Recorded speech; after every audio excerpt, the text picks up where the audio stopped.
The story begins with Sarah. Not in a grand castle or a cozy town, but on a dusty, unforgiving ranch. The sun beat down relentlessly, baking the earth and turning the air thick and heavy. Life here was hard, a constant struggle against the elements and the demands of the land. Sarah, barely 17, knew this intimately. She wasn't like the other ranch girls, content with mending fences and tending to the chickens. Sarah dreamed of books, of far-off cities, of a life where her hands weren't calloused and her back didn't ache before noon. She saw pictures in her mind, dresses that weren't faded, and a gentle embrace. But dreams were a luxury she couldn't afford. Her days were filled with grueling chores, and her nights were filled with the gnawing emptiness of unfulfilled desires. The ranch was all she knew, and her father, a stern, unforgiving man, was the only family she had. He had little patience for her dreams, considering them foolish and impractical. "A woman's place is here," he'd bark, his voice rough as gravel. "Work hard, and don't get ideas above your station." For Sarah, the ranch was not a home, but a prison. Sarah's relationship with her father was a landscape of barbed wire and sharp edges.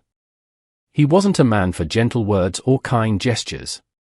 He saw her as another pair of hands, a body to work until it broke. Affection was a foreign concept, replaced by curt orders and harsh criticisms.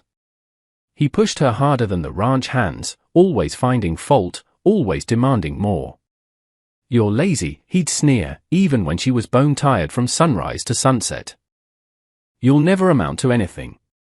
His words were like stones, chipping away at her spirit. He valued strength above all else. A strong back, a strong will, and a strong silence. Sarah, with her dreams and her quiet rebellions, was a disappointment. He saw her gentleness as weakness, her kindness as foolishness. He wanted a son, a carbon copy of himself, someone to inherit the ranch and carry on his legacy of harshness. But he had Sarah, and she was a constant reminder of his perceived failure. Their interactions were a constant battle, a silent war waged with glares and bitter words. The accident happened quickly, a blur of dust and panicked whinnies. Sarah was tasked with breaking a particularly stubborn mare, a wild thing with eyes that flashed like lightning. Her father, watching from the fence, offered no words of encouragement, only a cold, assessing gaze. The mare bucked, throwing Sarah off balance. She lost her grip, tumbling to the ground with a sickening thud. The impact sent a jolt of pain through her legs, a searing fire that stole her breath. She tried to stand, but her legs buckled beneath her, sending her crashing back to the earth. A sharp, agonizing pain ripped through her lower limbs. She looked down and saw the unnatural angle of her left leg, the bone protruding through the skin. Her right leg throbbed with equal intensity. The mare, now calmed, stood over her, its breath hot on her face. Sarah screamed, a raw, primal sound that echoed across the desolate landscape. The sun beat down mercilessly, turning her pain into a blinding inferno. She was alone, broken, and terrified. Sarah's father approached, his face a mask of indifference. He didn't rush to her side, didn't offer a word of comfort. He simply stood over her, his eyes cold and calculating. "Useless," he spat, the word like a physical blow. "You're no good to me like this." He saw her not as his daughter, suffering and injured, but as a liability, a burden he could no longer afford to carry. With a callousness that chilled her to the bone, he declared, "I can't keep you here. You'll only be a drain on my resources." He didn't offer to take her to a doctor, didn't offer to help her heal. He simply ordered the ranch hands to load her onto a wagon. They dumped her unceremoniously at the edge of his property, a dusty crossroads miles from anywhere. He threw a meager blanket and a jug of water beside her. "Get," he commanded, his voice devoid of emotion. "And don't come back." Then, without a backward glance, he turned and walked away, leaving her to face her fate alone. Her own father had thrown her out. Lying helpless at the crossroads, Sarah felt a wave of despair wash over her. The pain in her legs was a constant, throbbing ache, but the pain in her heart was even worse. Betrayed by the one person who should have loved and protected her, she felt utterly alone in the world. The sun beat down, turning the dusty ground into an oven. Her water supply dwindled with each passing hour. She knew that without help, she wouldn't last long. Wild animals roamed these parts, and even if they didn't get to her, dehydration and exposure would. Fear gnawed at her, a cold, creeping dread. She thought of her dreams, of the life she had longed for, and they seemed impossibly distant now, like stars she could never reach. Was this how her story ended? Broken, abandoned, and forgotten at a lonely crossroads? The thought was unbearable. Tears streamed down her face, mingling with the dust and sweat. She closed her eyes, surrendering to the hopelessness that threatened to consume her. "Please," she whispered, her voice barely audible. "Someone, please help me." Caleb was a man of the land, weathered and worn like an old saddle. He lived a solitary life, content with the quiet rhythm of nature. He wasn't known for his words, but for his actions. People whispered about him, calling him the gentle giant because of his imposing size and surprisingly tender heart. He owned a small ranch a few miles from the crossroads, a place he had carved out of the wilderness with his own 2 hands. He kept to himself, tending to his cattle and maintaining his property. He helped neighbors when they were in need, but never asked for anything in return. He liked his own company, and that of his dog, Blue. Caleb had a secret, a pain he carried deep inside. He longed for a family, for children to fill his lonely home with laughter. But fate had dealt him a cruel blow. An illness in his youth had left him unable to have children. This fact kept him from seriously courting any woman, as he felt it was unfair to burden them with his inability to give them children.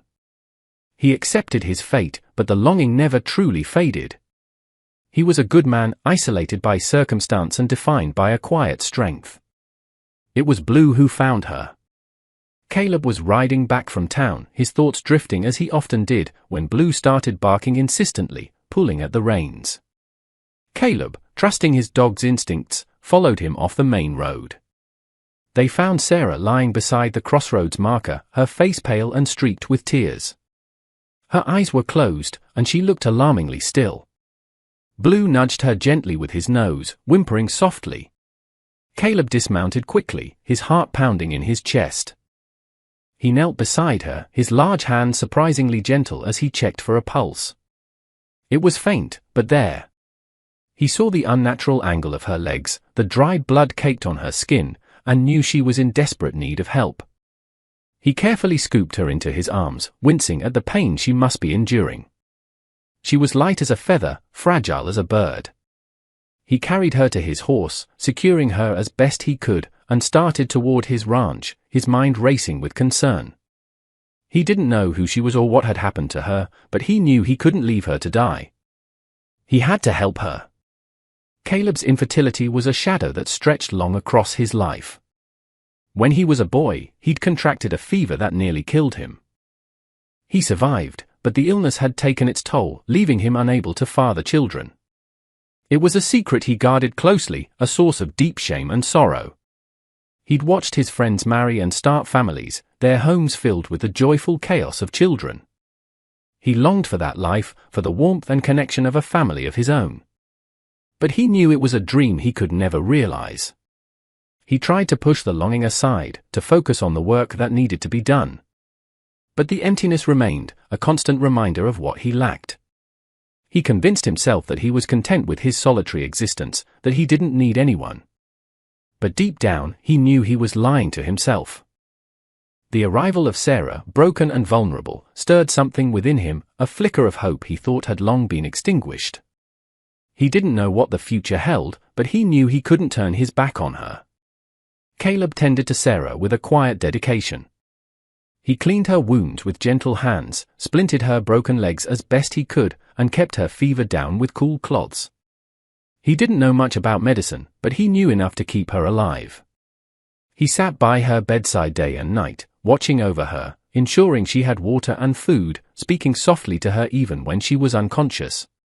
He read to her from his old books, stories of adventure and romance, his voice a low rumble that seemed to soothe her restless sleep. He cooked simple meals, coaxing her to eat a few bites when she was able. He brushed her hair, his touch surprisingly tender. he treated her with the utmost respect and care, seeing her not as a burden, but as a person in need. He didn't expect anything in return. He simply wanted to ease her suffering and help her heal. As the days passed, a bond formed between them, a silent understanding that transcended words. He saw a spark of resilience in her eyes, a determination to survive that mirrored his own. He found himself drawn to her spirit, her quiet strength. She reminded him that even in the darkest of times, hope could still bloom. One evening, as the sun dipped below the horizon, painting the sky in hues of orange and purple, Caleb sat beside Sarah's bed. She was finally awake and alert, her eyes clear and bright. He had been telling her about his ranch, about his cattle, about his simple life. He stopped speaking, a sudden thought taking hold of him. He looked at Sarah, her face still pale but her spirit shining through. He saw her vulnerability, her strength, and her quiet beauty. He knew it was an unconventional idea, perhaps even a foolish one, but he couldn't ignore the pull he felt towards her. He took a deep breath, his heart pounding in his chest. "Sarah," he said, his voice rough with emotion. "I know this might sound strange, but would you consider being my wife?" He watched her face, searching for any sign of her reaction. He offered her security, companionship, and a life free from the harshness she had known. He held his breath, waiting for her answer, knowing that his future, his happiness, depended on her words.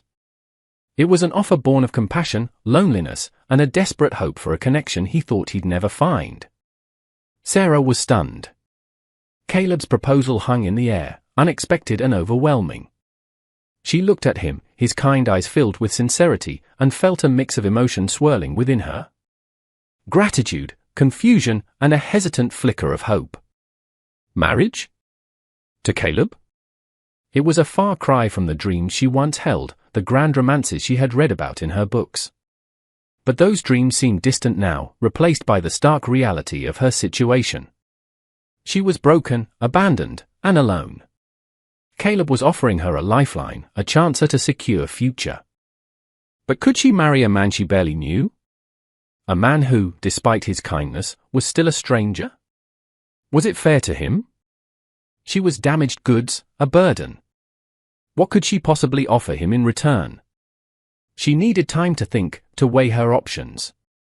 "Caleb," she said softly, her voice trembling. I don't know what to say. This is all so sudden. I need time to consider this. It's not a small decision." She watched him carefully, hoping he wouldn't be offended by her hesitation. The offer was generous, far more than she deserved, but she had to be certain it was the right choice for both of them. Caleb nodded understandingly. "Of course, Sarah. Take all the time you need."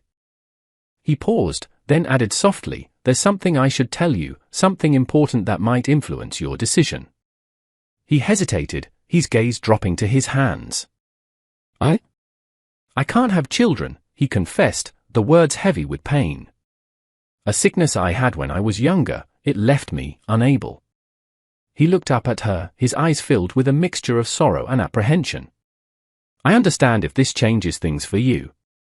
If you want children someday, I wouldn't want to stand in the way of that." He braced himself for her reaction, prepared for disappointment or even disgust. He knew that for many women, having children was a fundamental desire. He didn't want to deceive her, to let her discover this later and feel trapped or resentful. He wanted her to know the truth, so she could make an informed choice, a choice that was right for her.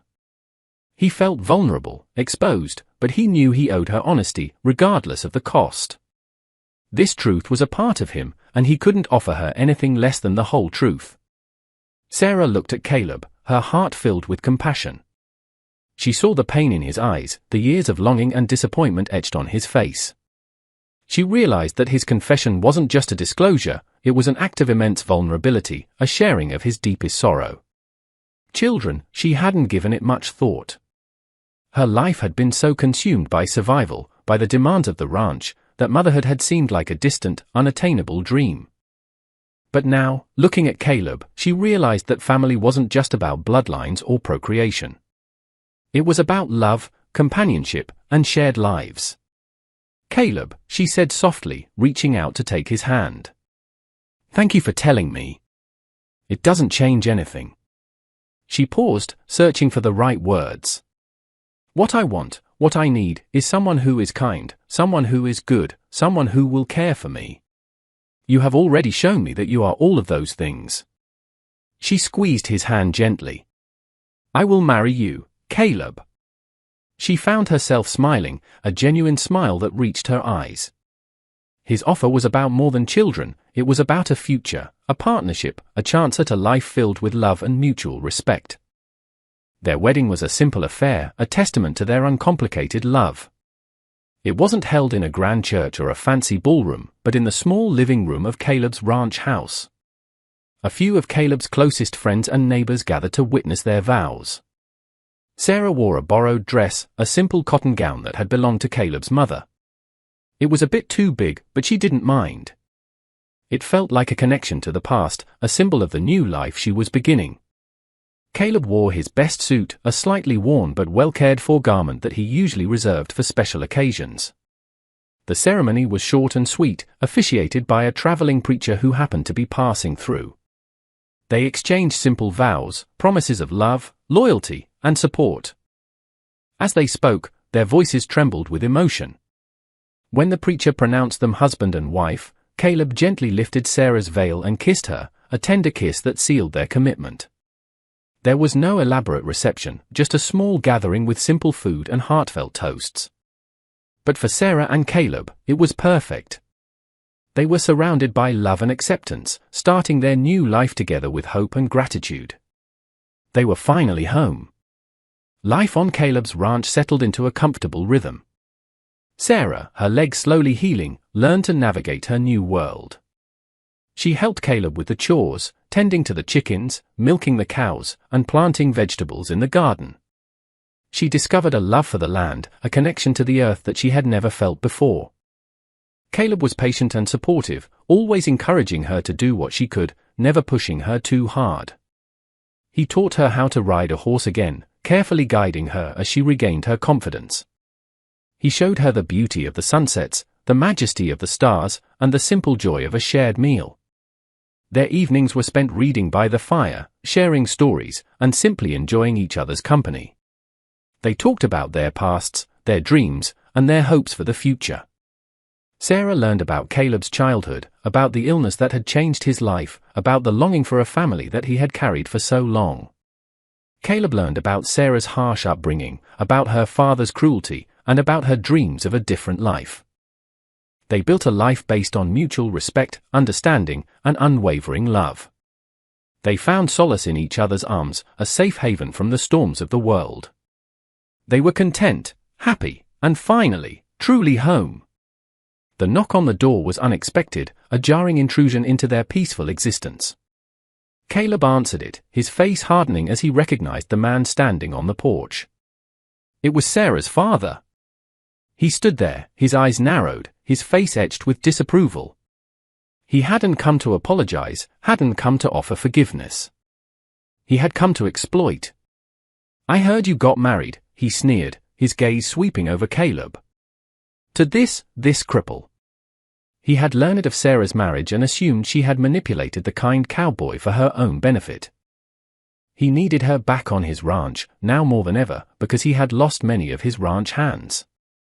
I need you back at the ranch, Sarah, he barked, ignoring Caleb. I need your help. You owe me. He assumed that he could just order her around as if nothing had happened. He couldn't have been more wrong. This time, however, there was someone standing between him and Sarah. Someone who would stand up to him, no matter the cost. A confrontation was brewing. Caleb stepped forward, his large frame filling the doorway. His voice, though quiet, held a steely resolve. She doesn't owe you anything, he said, his gaze unwavering. Sarah is my wife now, and she stays here with me. Sarah's father scoffed. You think you can protect her? You're weak, a barren old man. He pushed past Caleb, stepping into the house. Sarah, get your things. We're leaving now. Caleb stood his ground, blocking her father's path. You're not welcome here. Get off my property. He didn't raise his voice, but his eyes flashed with a fierce protectiveness. He would not let this man hurt Sarah again. Sarah, watching from the doorway, felt a surge of emotion. She had never seen Caleb like this, so strong, so resolute. He was defending her, standing up for her in a way that no one ever had before. She knew that this confrontation could turn ugly, but she also knew that Caleb would not back down. He was ready to fight for her, for their life together. For the first time, she felt truly safe. The tables had turned, and it was her father who was the outsider now. Sarah found her voice, stepping forward to stand beside Caleb. "I'm not going anywhere with you," she said, her voice firm and clear. "This is my home now, and Caleb is my husband." Her father's face twisted with rage. "You ungrateful wretch!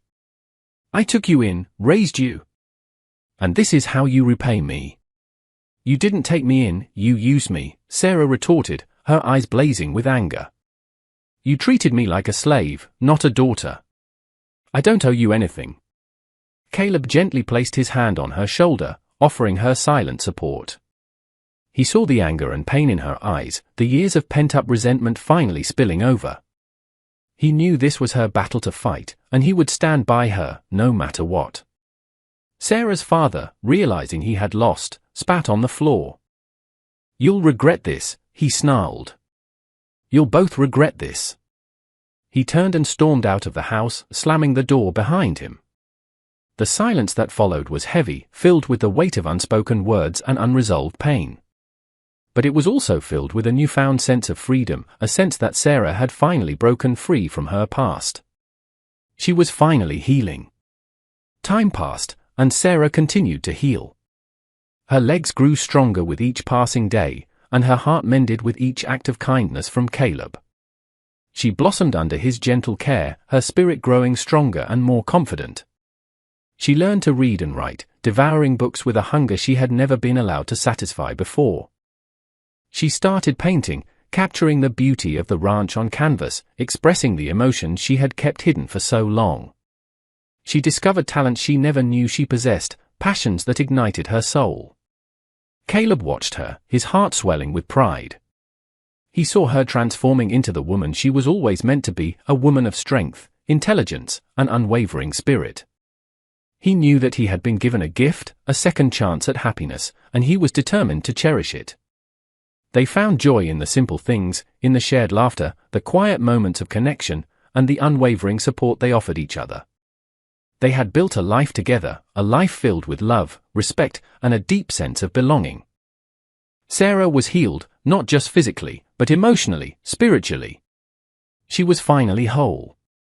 One morning, Sarah woke up feeling unwell. A persistent nausea and an unusual fatigue plagued her. She initially dismissed it as a passing bug, but as the days turned into weeks, the symptoms persisted. She confided in a local woman, a midwife known for her wisdom and knowledge of herbal remedies. The midwife examined Sarah, her eyes twinkling with a knowing smile. "Well, my dear," she announced, "it seems you're expecting." Sarah was stunned. Pregnant? It seemed impossible. Caleb was infertile. How could this be happening? A wave of conflicting emotions washed over her, disbelief, joy, and a touch of fear. She rushed home, eager to share the news with Caleb. She found him in the barn, tending to the horses. "Caleb," she said, her voice trembling with excitement. "I have something to tell you." She took a deep breath, her eyes shining with tears of joy. "We're going to have a baby." The surprise on his face was quickly replaced by something new. The news was so unexpected, a complete miracle. He couldn't believe he was going to be a father, and they were going to have a family. He embraced her, joy and relief flooding his soul. A miracle happened. 9 months later, under a sky full of stars, Sarah gave birth to a healthy baby girl. They named her Hope. She was a symbol of their love, a testament to their resilience, and a living miracle. Caleb held Hope in his arms, his heart overflowing with a love he never thought possible. He looked at Sarah, his eyes filled with gratitude. They had found love and family in the most unexpected of places, proving that anything is possible with compassion, kindness, and unwavering hope. Sarah's father never returned. But Sarah no longer needed his approval or his love. She had found her own family, a family built on love, respect, and mutual support. She had learned that true strength wasn't about physical power or harshness, but about kindness, resilience, and the courage to follow your heart. Their story became a legend in the small town, a reminder that even in the darkest of times, love can bloom, miracles can happen, and second chances are always possible. They lived a long and happy life, surrounded by love, laughter, and the unwavering bond that had brought them together. Their little hope flourished in the light of their love. A heartwarming story came to an end.